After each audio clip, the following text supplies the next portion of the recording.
pupunta tayo ng hospital dahil yung isang kagrupo namin nadisgrasya sa motor dito sa may Lacan.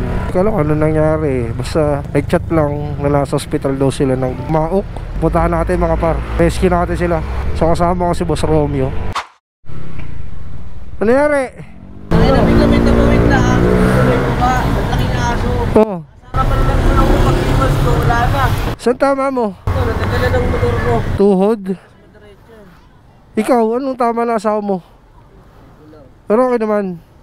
Pinay-pinay lang ko. Mabilis ba? Sakto lang kasi bibelo ko pa ahon eh.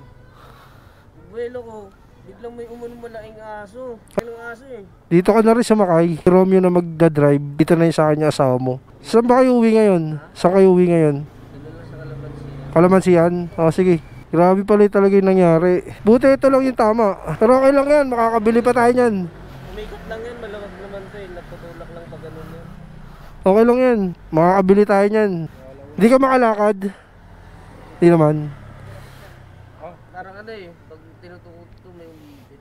Tapos hindi ko siya may... Parang ano may naipit na ugat. Buti yan lang nangyari sa'yo. Ito kasi natagalan eh dito. Oo. Nagtataka ako, kala ko hataw ka eh. Hindi ka naman lumahataw. So yun o mga par. Baluktot. Tapos abingi yung side mirror. Naiikot pa yan niya. Malamig lang yan.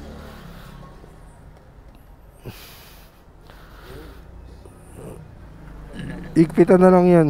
Gas-gas lang. So buti na lang, gas-gas lang yung inabot. Pero masakit pa rin yan. Si Boss Romeo na magdadrive ng motor ni Joseph. Grupo namin yan si Joseph mga para sa Dahlia Riders. So yun yung motor niya, SYM. Naglalalamove yan. Na-rescue na namin siya. So lahat tayo mag-iingat sa pagmumotor mga par. Hindi natin alam kung kailan ang aksidente. So dito lang yan sa may San Jose, Bulacan.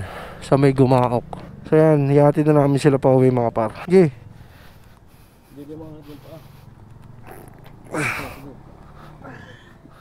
Dito, sa kanan. Ano? Atras ka. Yan. O, helmet ka muna. Mag-helmet ka. Sige na, ingat kayo ha. So yan, hinatid na ni Boss Romeo.